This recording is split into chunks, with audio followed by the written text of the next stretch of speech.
Historia del espionaje. Episodio 1.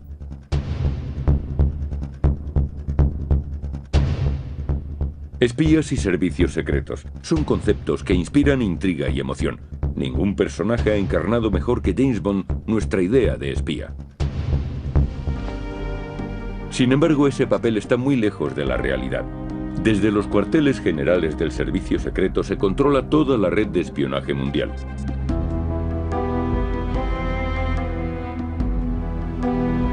En el siglo XX, tras las dos guerras mundiales, la lucha por el poder entre Estados Unidos y la Unión Soviética marcó el apogeo del espionaje político.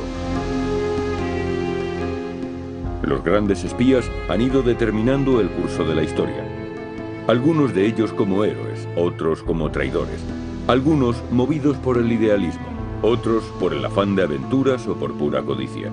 El chantaje y el amor fueron armas y factores decisivos. Ser espía no es fácil, sobre todo si lo eres durante un periodo prolongado de tiempo, por la sencilla razón de que cuando te dedicas al espionaje, estás obligado a vivir como mínimo una doble vida, y probablemente más. Una de las espías más emblemáticas de la Primera Guerra Mundial fue la mítica Mata Hari. Nació en Holanda bajo el nombre de Margaretha Gertruda Celle y era hija de un fabricante de sombreros. Se casó muy joven con John McLeod, un oficial del ejército colonial bastante mayor que ella, y le siguió cuando fue destinado a Java y a Sumatra. Allí conoció el hinduismo y aprendió la danza de los velos. Los jóvenes oficiales de la guarnición adoraban a esta bella mujer holandesa. Sin embargo, su marido era alcohólico y la maltrataba. De vuelta en Europa se separaron. Lady MacLeod, como Margaretha se hacía llamar, se trasladó a París y adoptó el nombre artístico de Mata Hari, que significa ojo del día.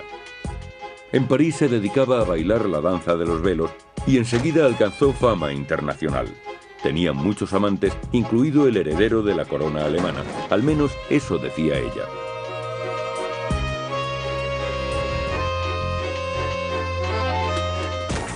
Cuando estalló la Primera Guerra Mundial, Mata Hari estaba en Berlín. Se dice que el servicio secreto alemán le ofreció una cuantiosa suma por espiar para ellos. Pero de vuelta en París, también despertó el interés del servicio secreto francés. Mata Hari se vio inmersa en la desagradable situación que supone ser utilizada como espía por dos bandos, Alemania y Francia. Esta desafortunada mujer quedó atrapada entre dos fuegos. Pero Mata Hari estaba dispuesta a arriesgarse con tal de no abandonar su lujoso estilo de vida. Utilizaba sus giras y su estrecha relación con oficiales de alto rango para recabar información y venderla a uno u otro bando por un precio muy elevado. Pero el 17 de febrero de 1917 fue desenmascarada por los franceses. La acusaron de alta traición. Existía un miedo lógico a los espías y a la traición, y Mata Hari cayó víctima de esta circunstancia. Los agentes de contrainteligencia están sometidos a mucha presión y deben mostrar lealtad y eficacia, pero ella no era precisamente el prototipo de rectitud moral, teniendo en cuenta los principios de la época. Su juicio, presidido por un tribunal militar, fue una farsa. Se mostró a Mata Hari como una mujer sin escrúpulos que utilizaba a los hombres. Eso encajaba con el concepto de espía cortesana. No hubo pruebas concluyentes contra ella, pero a pesar de todo, fue condenada a muerte por desarrollar actividades de espía doble y por alta traición. El 15 de octubre de 1917, Mata Hari se enfrentó a un pelotón de fusilamiento en el bosque de Vincennes. Se negó a que le taparan los ojos y cuentan que justo antes de que abrieran fuego, mandó un beso a los soldados.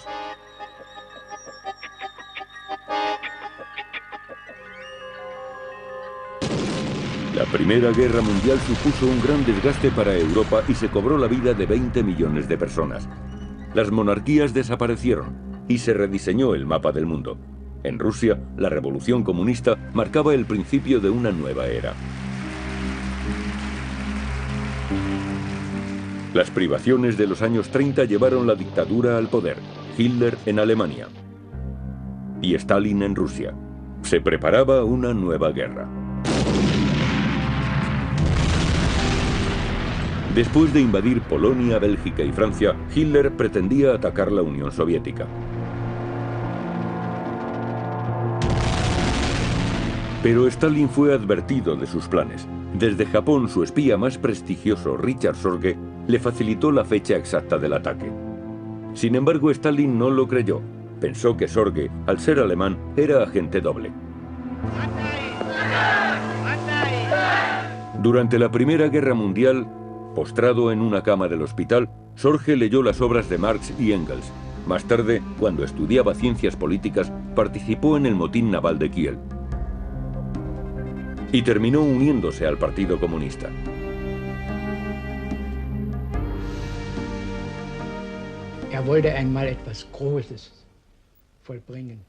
Richard quería hacer algo en la vida, algo grande. Quería ser parte de la historia, dejar su huella. Tal vez sea un pensamiento muy típico, pero él me dijo una vez: Eric, ¿te imaginas muriendo en la cama? Yo no. En 1924, Sorge fue a Moscú, donde trabajó para el Partido Comunista Internacional. Su actividad llegó a oídos del servicio secreto ruso, que lo envió a China bajo el nombre de Ramsey. Shanghái, una ciudad cosmopolita sinónimo de misterio, aventura y poder. La riqueza se encontraba en manos europeas y japonesas, que eran quienes poseían los bancos y las industrias. La explotación de los trabajadores chinos y sus miserables condiciones creaban una situación ideal para las fuerzas revolucionarias. El Partido Comunista Chino se alzó contra los imperialistas. Richard Sorge trabajaba en el periódico alemán Frankfurter Zeitung, su tapadera para coordinar agentes comunistas. Como periodista, podía preguntar cuanto quisiera sin levantar sospechas. Richard era muy apuesto. Tenía mucho carisma y era muy astuto. Algo que se intuía nada más verlo. Era un hombre muy irónico y con mucho sentido del humor, aunque a veces también parecía triste. Lo llamaron desde los cuarteles generales de Moscú para su siguiente misión y Sorge se instaló de nuevo en la capital soviética. Stalin no era aún el férreo dictador en que se convertiría. En 1932, en el Comintern-Club, Sorge conoció a su gran amor, la actriz Katia Maksinova. Se casaron, pero poco después hubieron de separarse para siempre. En 1933, Sorge viajó a Japón atravesando Alemania y Estados Unidos. La Unión Soviética se sentía amenazada por esta gran potencia asiática y enviaron a su espía en calidad de corresponsal del Frankfurter Zeitung. Como periodista acreditado, asistió a una serie de recepciones diplomáticas e incluso se hizo amigo del embajador alemán. Los análisis políticos de Sorge creaban expectación, pues tenía acceso a diplomáticos, empresarios, asesores militares y gente influyente. Organizó una red de informadores cuyos hilos llegaban hasta los altos cargos de la jerarquía gubernamental japonesa.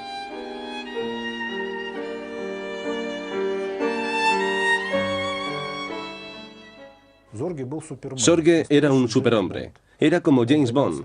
Le encantaban los coches rápidos y aparentemente tenía numerosas amantes. También era aficionado a la bebida y se metía constantemente en peleas. Era el prototipo del héroe. Y por otro lado, era muy inteligente. Era doctor en filosofía y escribía libros y artículos. Pero acabó llamando demasiado la atención. En Japón tenía fama de rompecorazones. Una de sus amantes era Hanako Hisshi, conocida como Áñez. Era un hombre muy decente, pero cuando no estaba conmigo bebía mucho. En una de sus borracheras se cayó encima de su colección de discos y la rompió. Cuando yo estaba con él no tenía necesidad de beber. Era consciente de sus virtudes y del efecto que ejercía en las mujeres. Todas querían que fuera a las fiestas de sus maridos y recibía muchas invitaciones. Eso acabó resultándole muy útil para su trabajo. Una vez le pregunté que si había estado con muchas mujeres y él me respondió, bueno, es que no puedo evitarlo.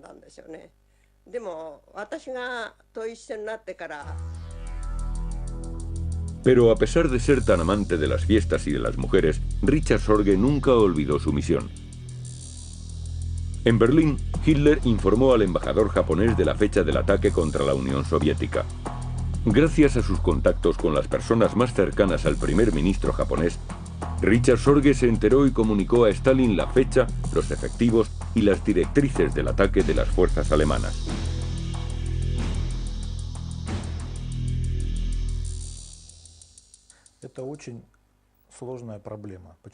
¿Que por qué Stalin no le creyó? Muy sencillo. Tenía miles de informaciones distintas sobre aquella posible fecha. Pero Richard Sorge proporcionó aún más información al Kremlin. En concreto, les comunicó que Japón no atacaría a la Unión Soviética por el este como se creía. El mariscal Zhukov podía, por tanto, retirar sus tropas de Siberia y detener la invasión del ejército alemán, que estaba ya a 25 kilómetros de Moscú. Fue la primera gran derrota de Hitler. Pero la contrainteligencia japonesa había sido alertada y sospechaba de este espía.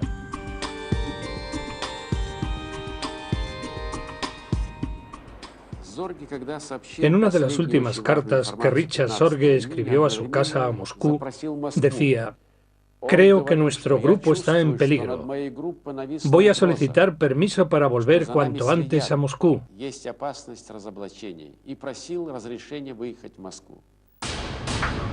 Pero Lavrent Beria, director de la inteligencia militar rusa, negó a Sorge el permiso para volver y mandó arrestar a su esposa Katia. Beria la interrogó personalmente y la envió a un campo de prisioneros donde murió 2 meses después. Beria dijo: podemos creer o no la información. El problema es que no podemos fiarnos de ella. Eso significó el final de la relación de Moscú con Sorge. Su destino estaba sellado. Apenas unos días después de que Sorge entregara su último informe, tan relevante para el curso de la guerra, su tapadera fue descubierta y lo arrestaron en Japón. Fue una tragedia. Era un hombre muy bueno y honrado.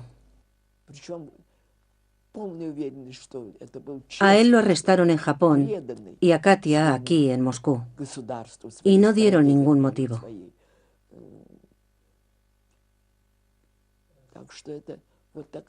Él fue fiel a su país hasta el final.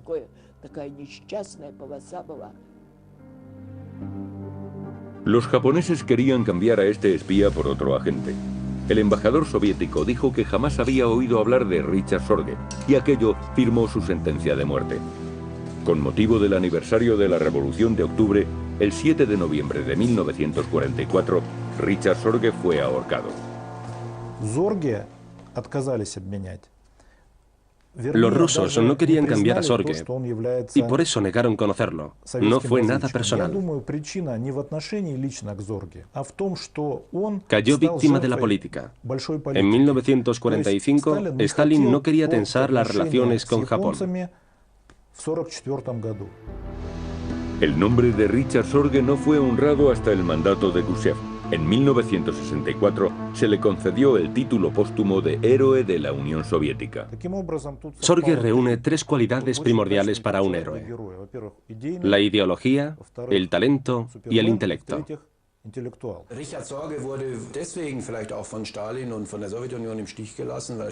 Otro de los motivos por los que Richard Sorge cayó en desgracia frente a Stalin y la Unión Soviética fue que Stalin personalmente no confiaba en él.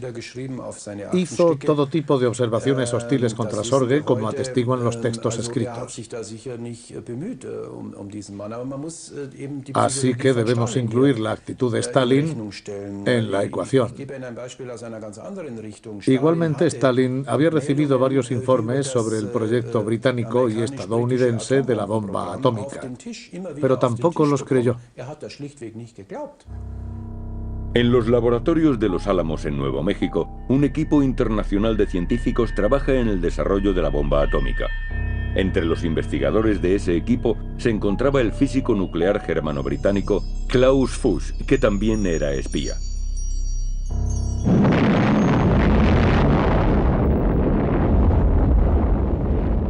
La mujer que entregó los planos a Moscú fue Ruth Werner. Sin duda, Ruth Werner era la mujer espía más importante que jamás ha existido. Fue ella quien pasó los planos secretos del proyecto atómico de Klaus Fuchs a Moscú. Así que podemos decir que su colaboración contribuyó a cambiar la historia del mundo. Nacida en 1907, Ursula Ruth Kuczynski se crió en Berlín. Tenía 5 hermanos y pertenecía a una acomodada familia judía. A los 19 años se convirtió en miembro del Partido Comunista. Lo que más admiraba de ella era que no tenía nada de burguesa. De hecho, despreciaba el modo de comportarse de las clases altas. Además, tenía mucho sentido del humor y le gustaba someterse a las circunstancias más difíciles. Se casó con el arquitecto Rolf Hamburger y en 1930 lo acompañó a Shanghái. Ruth era una joven muy comprometida políticamente, por lo que se sentía incómoda alternando con la clase adinerada europea. No compartía las diversiones superficiales de esas mujeres, pero todo cambió cuando conoció al renombrado espía Richard Sorge. Fui, por así decirlo, como su aprendiz. Siempre es más fácil recordar el pasado lejano, y me acuerdo perfectamente del primer día en que se me acercó y me preguntó si estaba dispuesta a trabajar para él. Werner ya era madre, pero no lo dudó.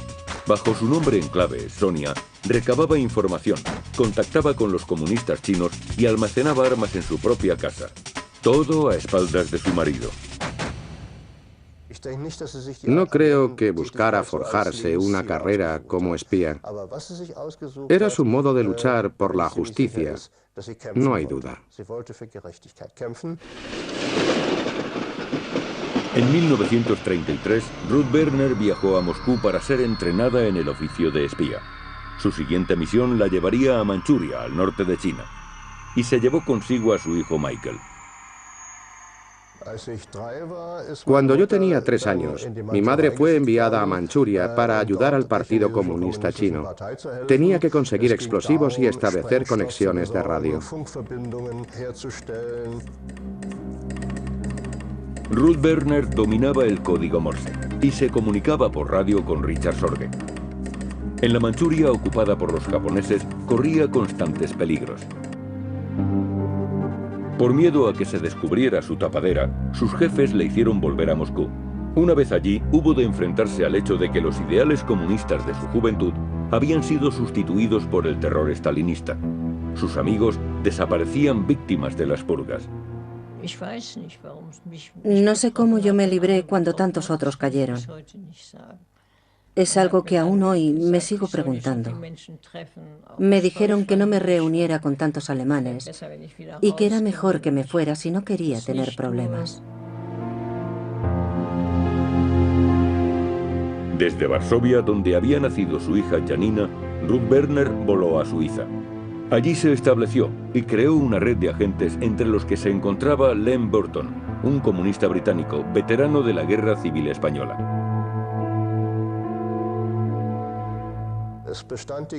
Existía el peligro de que mi madre fuera deportada a Alemania, lo que para ella hubiera significado una muerte segura. Así que se casó con Len para obtener la nacionalidad británica.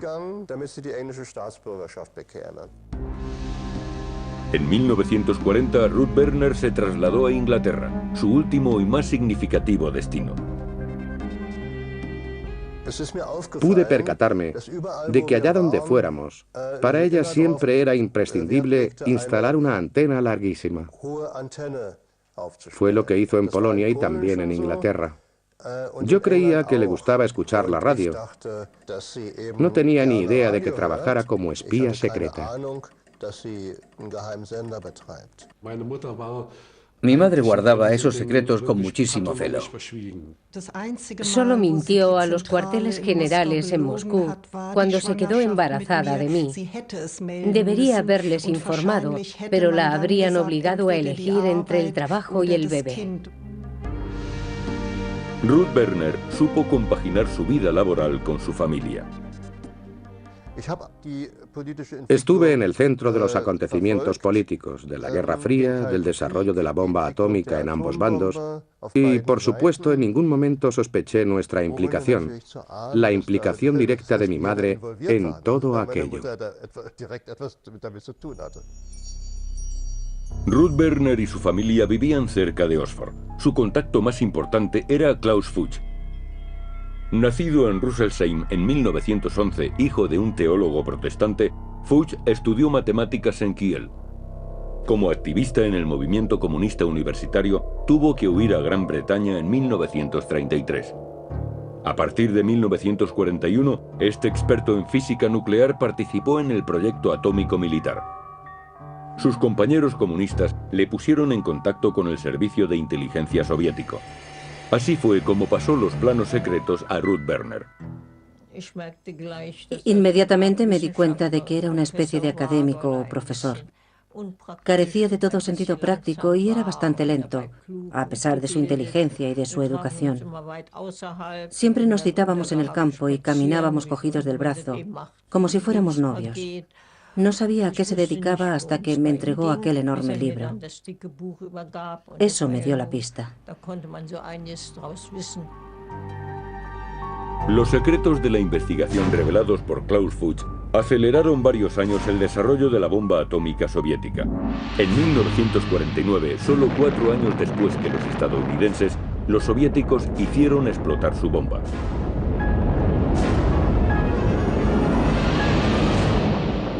Un año después, Klaus Fuchs fue descubierto.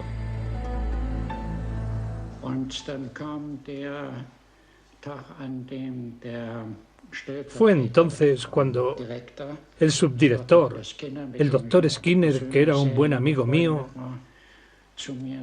se acercó y me dijo: Klaus, se han formado ciertas acusaciones contra ti.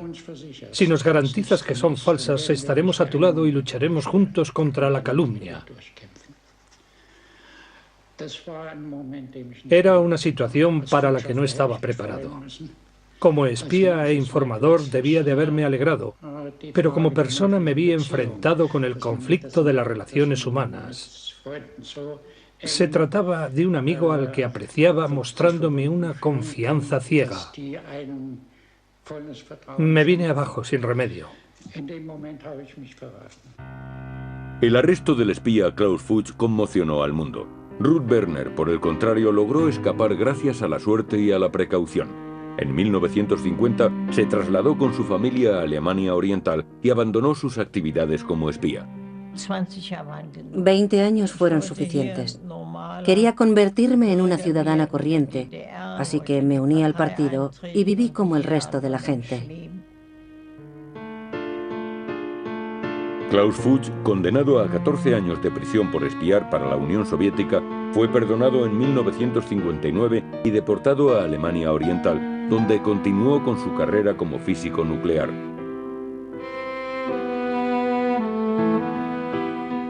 Londres, 1944. Aparecieron muchos informes respecto al proyecto atómico occidental, informes muy precisos. Stalin no solo espiaba a sus enemigos, sino también a sus aliados. En Londres, sus informadores procedían de las clases altas británicas, pero todos tenían ideales comunistas. Kim Philby dirigía la mayor red de espías que operaba contra Occidente y al mismo tiempo el servicio de contraespionaje británico.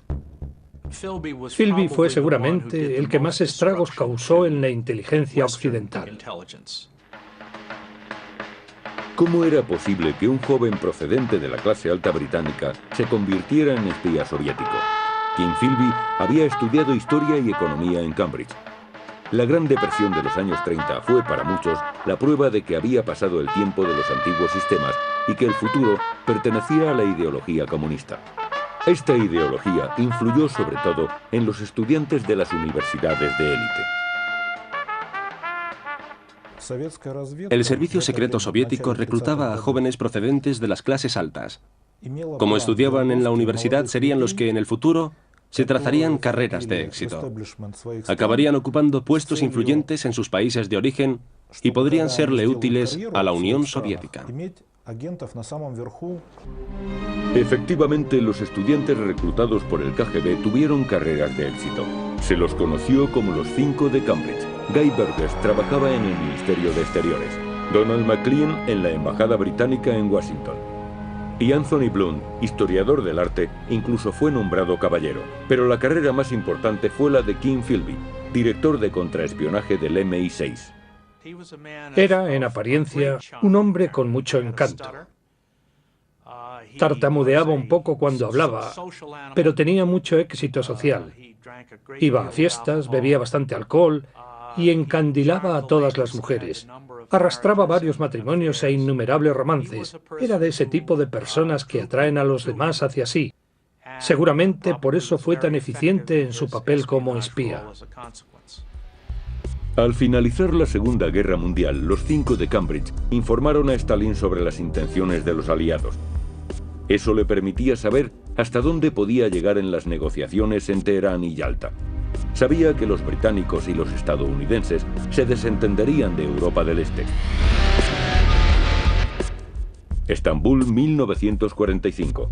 Las cosas se tornan peligrosas para los espías de Cambridge. Un desertor soviético, Konstantin Volkov, quiso cambiar de bando y ofreció a la embajada británica información sobre los espías más importantes del KGB que se habían infiltrado en sus filas. Sabía los nombres y estaba dispuesto a revelarlos, pero el hombre que dirigía las negociaciones con Volkov no era otro que el cabecilla del contraespionaje, King Philby. El papel de Philby era informarnos de que Volkov estaba dispuesto a traicionarnos. Simuló tener sospechas y retrasó el interrogatorio de Volkov, así que tendríamos tiempo de tomar las medidas necesarias. El KGB reaccionó deprisa y Volkov desapareció sin dejar rastro. Y aunque la sombra de la sospecha pesó sobre Philby, lo cierto es que nunca fue descubierto. ¿Por qué nadie delató a Philby? Aquí influye un factor difícil de evaluar: el corporativismo de la clase alta británica. Si eres uno de nosotros, por decirlo así, te apoyaremos hasta el final. Washington, 1947. El presidente Truman ordena la creación de la CIA, el Servicio de Inteligencia Exterior estadounidense. Su misión principal era reunir información acerca de las actividades militares del bloque oriental. Philby se une para colaborar con la CIA como agente británico. Para los soviéticos, eso significaba que estaría en primera fila de los acontecimientos, pero algo estuvo a punto de provocar su caída. Sus colegas Burgess y Maclean son desenmascarados y desaparecen. La situación era muy arriesgada, pero Philby no se escondió. Al contrario, compareció ante las cámaras de televisión y negó ser el tercer hombre.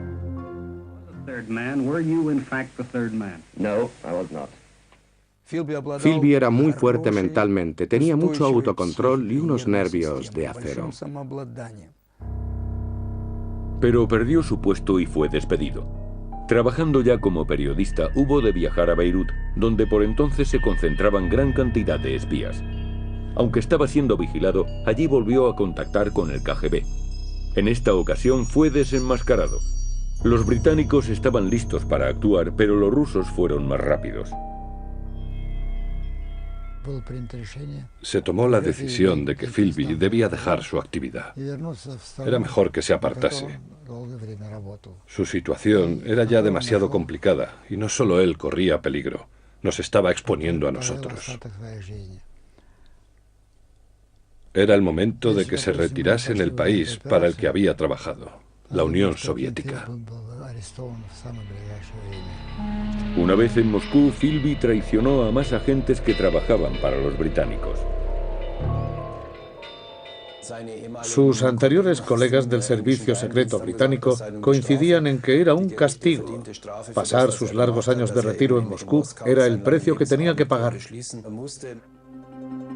Philby murió en Moscú en 1988. un traidor para los británicos y un héroe para la Unión Soviética. Le fue concedida la Orden de Lenin y recibió sepultura insigne.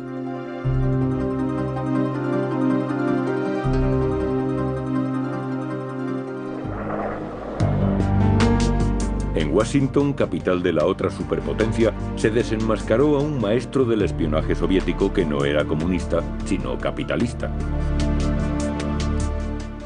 John Walker.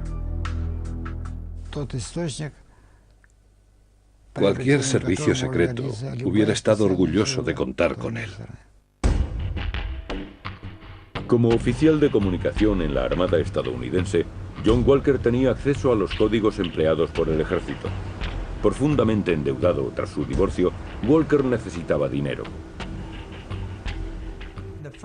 Lo primero que se le ocurrió para mejorar su situación fue robar secretos y vendérselos a la Unión Soviética. En una ocasión llegó a decirme: soy alguien con quien se pueden hacer muy buenos negocios. Si fuera banquero hubiera robado dinero. Si hubiera tenido acceso a las drogas, hubiera traficado con ellas. Esto es lo que tengo al alcance de la mano, pues esto es lo que vendo. Walker acudió a la embajada soviética con un maletín cargado de información naval. Lo que presentó en la embajada era tan interesante que creímos que eran documentos falsos. Lo comprobamos minuciosamente porque no dábamos crédito, pero era auténtico y tenía un valor incalculable. Walker les proporcionó los últimos códigos y también los planos para programar los codificadores. Durante 17 años, el KGB lo interceptaba y descifraba todo. Los soviéticos sabían qué submarinos salían, cuánta tripulación llevaba, dónde iban y qué armas portaban.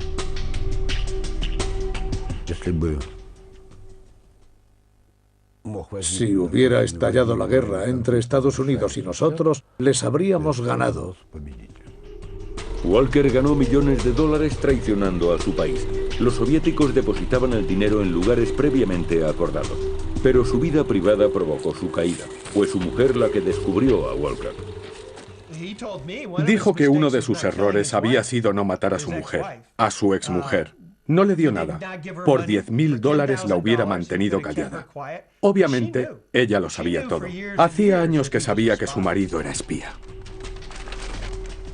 En mayo de 1985 puso al FBI sobre la pista de su marido, revelando uno de los puntos de entrega. La última misión que realizaría se ceñía a la misma rutina con la que había actuado durante años. Walker depositaba el material secreto en una bolsa de basura. En este caso, se trataba de 128 documentos navales de alto secreto. Walker fue arrestado, juzgado y condenado a cadena perpetua. Reprogramar los codificadores le costó al gobierno más de $1.000 millones. Justo después de que Walker fuera arrestado, se destaparon otros 7 casos, uno detrás de otro. Fueron tantos en tan poco tiempo que la gente empezó a alarmarse ante tanta corrupción. Por supuesto, todos actuaron por dinero. Aquellos espías ya no trabajaban ni luchaban por sus ideales comunistas. Lo hacían todo con ánimo de lucro. Cuando Aldrich Ames fue descubierto, el caso conmocionó a la sociedad estadounidense. Ames comenzó su carrera en la CIA como empleado. Después de haber estado destinado en Turquía y Centroamérica, empezó a trabajar en el contraespionaje. Analizaría las actividades del servicio secreto soviético.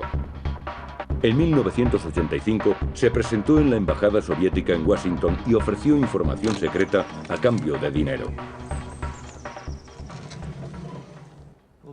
Las razones que me movieron a dar el paso que di en 1985 fueron puramente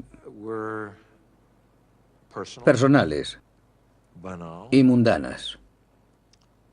Mis motivos fueron la codicia y la avaricia. Simplemente eso. La mujer de Ames era adicta a las compras y se gastaba casi todo el dinero que él ganaba con el espionaje. Durante casi una década reveló al KGB nombres de agentes que espiaban contra la Unión Soviética y recibió a cambio casi $2,5 millones. En muy poco tiempo, Ames desmanteló toda la red de agentes estadounidenses en la Unión Soviética. Hasta 1994, este doble agente no fue descubierto por el FBI. Lo arrestaron por traicionar a su país.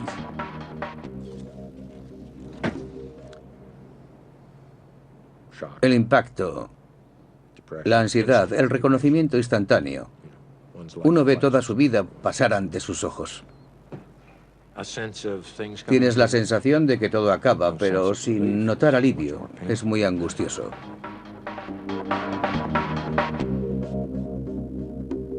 Al menos 10 de los agentes traicionados por Ames fueron ejecutados.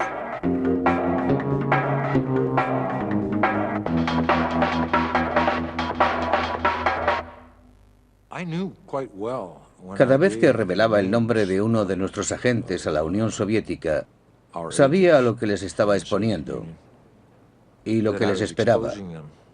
Era perfectamente consciente de que tendrían que enfrentarse a todos los rigores del contraespionaje y a la justicia soviética. Y sabía que podrían condenarlos a muerte, sobre todo los agentes de la KGB y del GRU, el Directorio Principal de Inteligencia. Y todas aquellas personas, sin duda, habrían de responder de sus actos.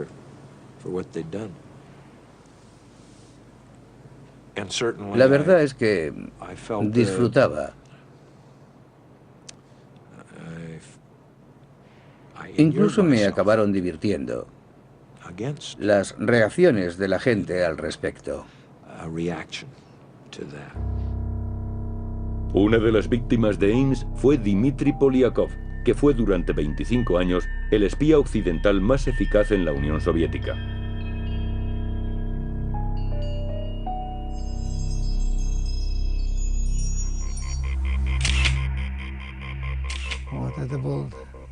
Ese hombre causó mucho daño a nuestro país.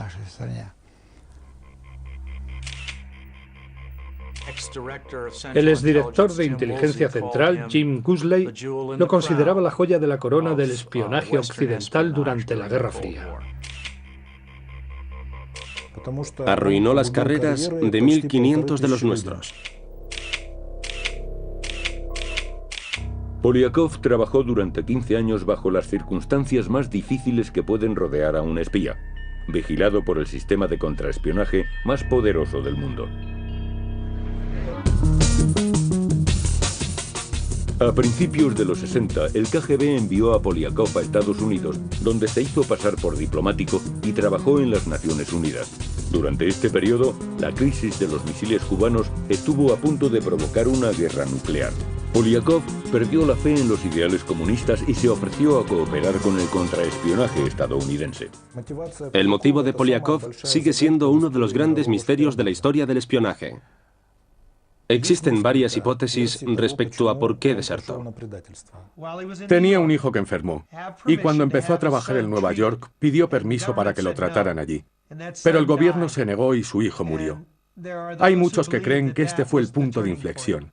Pensar que los rusos habían dejado morir a su hijo.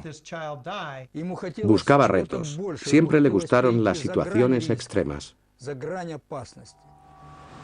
En verano de 1962 volvió a Moscú y siguió su carrera en el servicio de inteligencia. A partir de entonces, nunca dejó de idear nuevas formas de entregar material secreto, como pasar por delante de la embajada estadounidense en Moscú en un simple autobús y enviar información a través de un mini transmisor.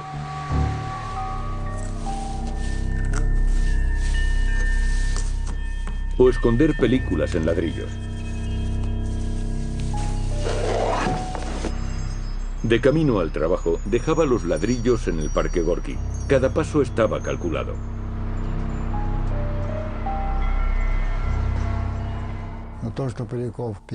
Polyakov reveló muchos nombres a los estadounidenses, tanto de gente de Moscú como del extranjero.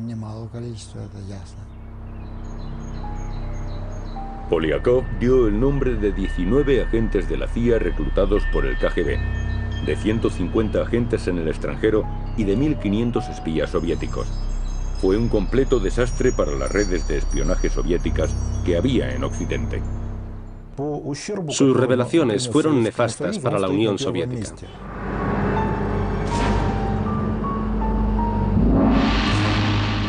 En 1980, los norteamericanos empezaron a temer que el espía fuese desenmascarado y quisieron convencerlo para que se refugiara en Estados Unidos. Polyakov respondió: nací ruso y moriré como tal.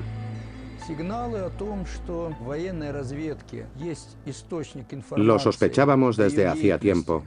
Muchas señales indicaban que alguien de nuestros servicios estaba actuando como informador de Estados Unidos. Las pruebas eran concluyentes. Teníamos que estar más alerta. Los servicios de contraespionaje tardaron mucho tiempo en descubrir a Polyakov. En parte porque los estadounidenses no dejaban de levantar sospechas sobre otros agentes. Además, Polyakov ascendió a general y en la Unión Soviética los generales quedaban fuera de toda sospecha. Cuando Polyakov fue desenmascarado sabía a lo que se enfrentaba. Había ocultado una doble vida durante 25 años. Había traicionado a agentes occidentales y había proporcionado información sobre tecnología espacial soviética, estrategias nucleares y armas químicas y biológicas. Nunca aceptó pago alguno por su actividad.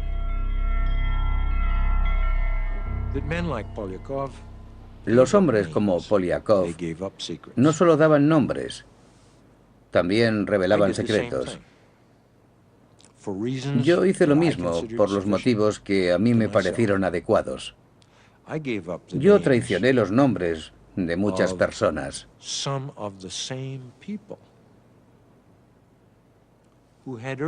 Algunas de las cuales habían hecho previamente lo mismo que yo. Un círculo de avaricia con terribles costes humanos. El juicio de Polyakov duró 3 años. Finalmente, en 1988, fue condenado a muerte. Lo ejecutaron de un tiro en la cabeza y lo enterraron en una tumba sin identificar. Así es el juego del espionaje. Tu propio agente es un héroe y el del bando contrario un traidor.